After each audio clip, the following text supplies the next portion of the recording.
भगवान श्रीकृष्ण कहले स्वभाव अध्यात्म उच्यते। स्वभावटा हूँ आमर अध्यात्म। स्वभावटा कौन आम जाना देखु गोटे कथा आप मुझे आमर हरिबाबू अच्छा हरिबाबू देहांत हो गला आम कहे प्राणवायु उड़ीगला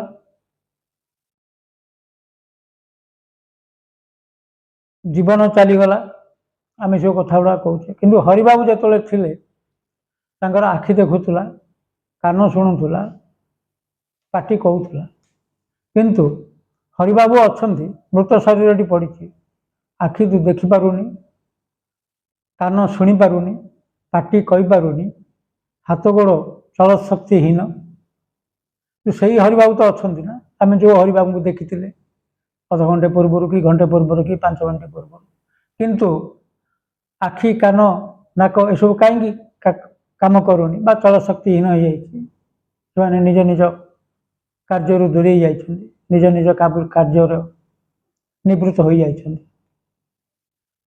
तार कारण है आमर शरीर भितर गोटे सूक्ष्म चेतना अच्छी सूक्ष्म चेतनाटी हूँ परब्रह्म परमात्मा भगवान अंश। श्रीमद् भगवत गीतार कहुई ममीमांस जीवलोके जीवभूत सनातन मोर अंश प्रति जीवटार अच्छे।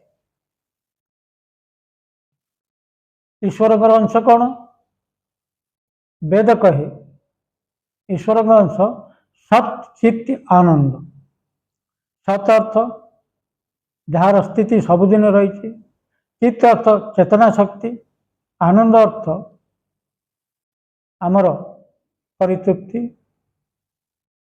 आम जो थे आनंद पाचे जो थे आमको पारमात्मिक सुख मिलूँ आमर चित्त। ईश्वर को ईश्वर हेले सत चित्त आनंद तीनोटी स्वरूप चित्त शक्ति आमर शरीर को कार्यक्षम कराई थाए।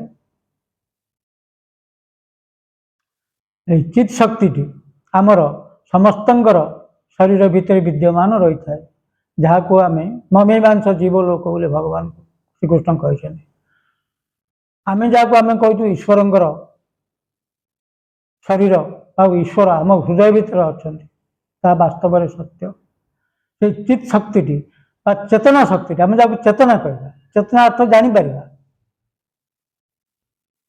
चेतना शक्ति आम भीतर थिबारु आमर जीवन अच्छे चेतना शक्ति कले चलीगले आम निर्जीव से भावटी स्वभाव निज भाव से सच्चिदानंद भावटी से चित्त भावटी बा चेतना भावटी बा ईश्वर अंशटी आम शरीर भीतर रही आम निज भाव। आमर श्रीमद् भागवत महापुराण अच्छे आपण मैंने जानिले खुशी हे। श्रीमद् भागवत महापुराण विख्यात टीका लिखिं श्रीधर स्वामी जहाँकि बालेश्वर मयूर ग्रामर लोक श्री चैतन्य महाप्रभुंर आहरी 100-150 वर्ष आगु से भागवत टीका लिखी सी अध्यात्म कौन से कथा से बुझे आमर शरीर भितर मनुष्यर शरीर भितर जीवर शरीर भितर जे चेतना शक्ति रही ही अध्यात्म। श्रीकृष्ण भगवान जहाँ कही आमर श्रीधर स्वामी जी भागवतर विख्यात टीकाकार विश्वविख्यात टीकाकार भावार्थ दीपिका टीका जी लिखिं आमको बुझेदेले जे अध्यात्म कौन अध्यात्म स्वभाव अर्थ ईश्वरीय भाव ईश्वरीय चेतना से अध्यात्म।